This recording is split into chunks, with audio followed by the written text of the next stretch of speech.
Hi mga ka-Mars, drive muna tayo. Naantay ko yung aking mister. Pinaayos niya yung kanyang isang sasakyan. So dinarap ko siya dito sa Pagawan kahapon.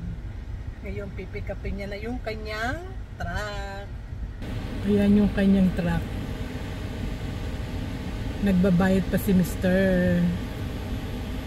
So drive muna tayo.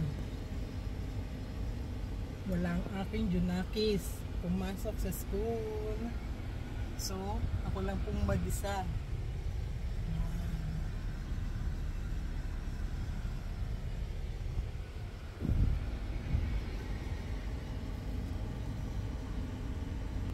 Ang tagal ng mister ko sa loob magbayad. Grabe. Ang laki na ng tinaba ko. Sobrang sarap kumain mga ka-Mars. At pupunta rin po tayo ng Sam today. Bibili tayo ng mga paninda ko for Saturday and Sunday. Hindi na po ako nakakapag-vlog. Sobrang busy ko po mga ka-Mars. Maybe next week. I don't know. Super taba na po ng mukha ko. Doble na yung baba ko. Grabe sa kakakain. Need ko na pong magbawas uli ng timbang. Sobrang bilis kong tumaba.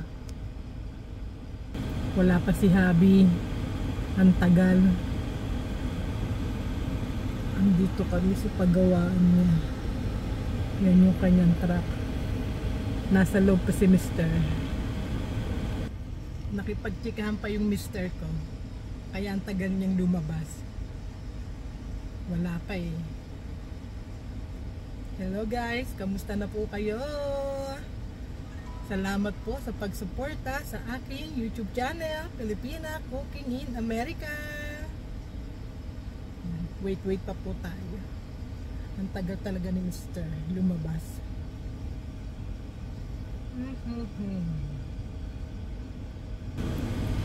Ayan na yung mister ko.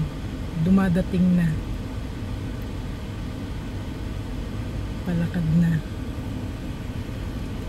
Ayan na po siya. Susundan ko po yan pa uwi. Okay guys, let's rolling. Hindi ko ata nakuhanan yung mister ko.